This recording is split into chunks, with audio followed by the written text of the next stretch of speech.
बिस्मिल्लाहिर्रहमानिर्रहीम। अस्सलामु अलैकुम वरहमतुल्लाहि वबरकातुहू। आबिद राजा चैनल की तरफ से आज मैं अपने दोस्तों को बताऊंगा कि रसूल अल्लाह सल्लल्लाहु अलैहि वसल्लम रात को कौन सी तस्बीह पढ़ा करते थे। उससे पहले मैं अपने तमाम दोस्तों से गुजारिश करूंगा कि अगर आपने अभी तक मेरे चैनल आबिद राजा को सब्सक्राइब नहीं किया तो ज़रूर कर लें ताकि डेली आप तक अच्छी वीडियो पहुँच सकें। तो स्टार्ट करते हैं। बिस्मिल्लाहिर्रहमानिर्रहीम। नबी अकरम सल्लल्लाहु अलैहि वसल्लम का रातों को मुसलसल अल्लाह की तस्बीह करना।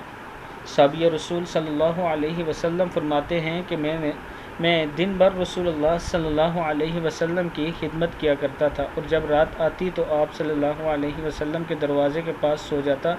मैं हमेशा सुनता कि आप सल्लल्लाहु अलैहि वसल्लम ये पढ़ते रहते, सुब्हानल्लाहि सुब्हानल्लाहि सुब्हान रब्बी। क्या है? सुब्हानल्लाहि सुब्हानल्लाहि सुब्हान रब्बी। अल्लाह पाक है, अल्लाह पाक है, मेरा रब पाक है।